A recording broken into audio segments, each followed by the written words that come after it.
We are the sounds of the streets. ಎಲ್ಲಾದರೂ ಇರು, ಎಂತಾದರೂ ಇರು, ಎಂದೆಂದಿಗೂ ನೀ ಕನ್ನಡವಾಗಿರು ಎಂದು ಹಿರಿಯರು ನಮಗೆ ಹೇಳಿದ್ದಾರೆ. ಅವರೇ ನಮ್ಮ ಕುವೆಂಪುರವರು. ಕಟ್ಟುವೆವು ನಾವು ಹೊಸ ನಾಡೊಂದನ್ನು, ರಸದ ಬೀಡೊಂದನ್ನು ಎಂದು ಹೇಳಿದ ಗೋಪಾಲಕೃಷ್ಣ ಅಡಿಗರು. ಹಚ್ಚೇವು ಕನ್ನಡದ ದೀಪ, ಕರುನಾಡ ದೀಪ, ಸಿರಿನುಡಿಯ ದೀಪ, ಒಲವೆತ್ತಿ ತೋರುವ ದೀಪ.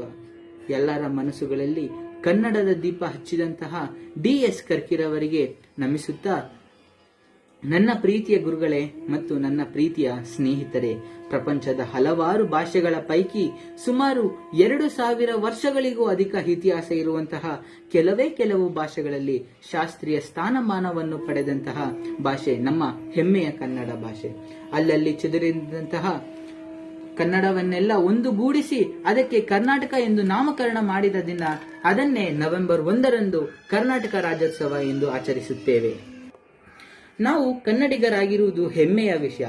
ಅಭಿಮಾನ ಎನ್ನುವುದು ಎಲ್ಲಿಂದ ಬರುತ್ತದೆ ಎಂದರೆ, ಅಭಿಮಾನ ಪರಂಪರೆಯ ಹಿರಿಮೆ, ನಮ್ಮ ಪೂರ್ವಜರು ಮಾಡಿರುವ ಸಾಧನೆ. ಈ ಎಲ್ಲ ಸಂಗತಿಗಳನ್ನು ಅರಿತುಕೊಂಡಾಗ ನಾವು ಯಾವ ಒಂದು ಪರಂಪರೆಯ ಟಾರ್ಚ್ ಬ್ಯಾರೀಸ್ ನಾವು. ಇಂತಹ ಒಂದು ಸಂಸ್ಕೃತಿಯ ಮುಂದೆ ತೆಗೆದುಕೊಂಡಾಗ ಹೋಗುವಂತಹ ವಾರಸುದಾರರು ನಾವು ಎಂಬುದನ್ನು ಅರಿತುಕೊಳ್ಳಬೇಕಾಗಿದೆ.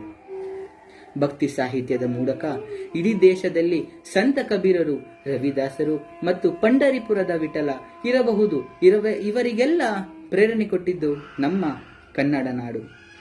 ಇಡೀ ದೇಶಕ್ಕೆ ವೇದಾಂತ ಕ್ರಾಂತಿ ಮಾಡಿದ ಶಂಕರಾಚಾರ್ಯರು, ಮಧ್ವಾಚಾರ್ಯರು, ರಾಮಾನುಜಾಚಾರ್ಯರು, ಪುರಂದರದಾಸರು, ಕನಕದಾಸರು, ಬಸವಣ್ಣ, ಅಲ್ಲಮ್ಮ ಪ್ರಭು, ಅಕ್ಕ ಮಹಾದೇವಿ ಅವರ ಒಂದು ದಾಸೋಹದ ಪರಂಪರೆ, ಮೊನ್ನೆ ತೀರಿಕೊಂಡಂತಹ ನಡೆದಾಡುವ ದೇವರು ಶಿವಕುಮಾರ ಸ್ವಾಮೀಜಿಯವರು, ಬಾಲಗಂಗಾಧರನಾಥ ಸ್ವಾಮೀಜಿಯವರು, ವಿದ್ಯೆ ದಾಸೋಹದ ಕೆಲಸ ನಿರಂತರವಾಗಿ ನಮ್ಮ ಕನ್ನಡ ನಾಡಿನಲ್ಲಿ ನಡೆದುಕೊಂಡು ಬಂದಿದೆ. ನಾವೆಲ್ಲರೂ ಇಂಥ ಪರಂಪರೆಯನ್ನು ನಡೆಸಿಕೊಂಡು ಬರುವ ಜವಾಬ್ದಾರಿ ನಮ್ಮದ್ದಾಗಿದೆ. ಇಂಥ ಅಭಿಮಾನದ ಭಾಷೆ, ಸಂಸ್ಕೃತಿಯ ಇದನ್ನು ಉಳಿಸಿ ಬೆಳೆಸುವಂತಹ ಜವಾಬ್ದಾರಿ ನಮ್ಮದ್ದಾಗಿದೆ. ಕರ್ನಾಟಕದ ಕನ್ನಡ ನಾಡಿನಲ್ಲಿ ಮತ್ತೊಂದು ವಿಶೇಷತೆ ಏನೆಂದರೆ, ಕನ್ನಡ ನಾಡಿಗೆ ಬಂದಿರುವಷ್ಟು ಜ್ಞಾನಪೀಠ ಪ್ರಶಸ್ತಿ ಭಾರತದಲ್ಲಿ ಯಾವ ಭಾಷೆಗೂ ಬಂದಿಲ್ಲ.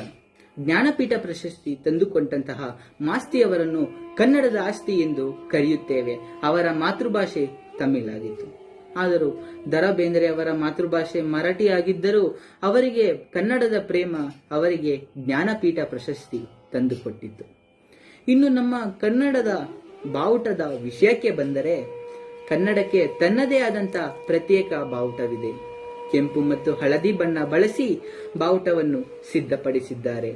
ಹಳದಿ ಬಣ್ಣವು ಕನ್ನಡಾಂಬೆಯ ಅರಿಶಿಣ ಮತ್ತು ಕುಂಕುಮವನ್ನು ಸೂಚಿಸುತ್ತದೆ. ಹಳದಿ ಎಂದರೆ ಶಾಂತಿ, ಕೆಂಪು ಎಂದರೆ ಕ್ರಾಂತಿಯ ಸಂದೇಶ ನೀಡುತ್ತದೆ. ಕನ್ನಡಿಗರು ಶಾಂತಿಗೆ ಬದ್ಧ, ಯುದ್ಧಕ್ಕೆ ಸಿದ್ಧ ಎಂಬ ಸಂದೇಶವನ್ನು ನೀಡುತ್ತದೆ. ಕರ್ನಾಟಕದಲ್ಲಿರುವ ಹಿಂದೂಗಳು, ಮುಸ್ಲಿಮರು, ಕ್ರಿಶ್ಚಿಯನ್ನರು ಎಂಬ ಭೇದ ಭಾವವಿಲ್ಲದೆ ಆಚರಿಸುತ್ತಾರೆ. ಹಾಗೂ ಸರ್ಕಾರ ಮೆರವಣಿಗೆಗೆ ಆಟೋ ರಿಕ್ಷಾಗಳು ಮತ್ತು ಇತರ ವಾಹನಗಳು ಕನ್ನಡದ ಬಾವುಟಗಳೊಂದಿಗೆ ಅಲಂಕರಿಸುತ್ತಾರೆ. ಹೀಗೆ ನಮ್ಮ ಕನ್ನಡಾಂಬೆಯನ್ನು ನೆನೆಯುತ್ತಾ, ಜೈ ಕರ್ನಾಟಕ ಮಾತೆ, ಜೈ ಭುವನೇಶ್ವರಿ ದೇವಿ, ಒಂದೇ ಮಾತರಂ. ಧನ್ಯವಾದಗಳು.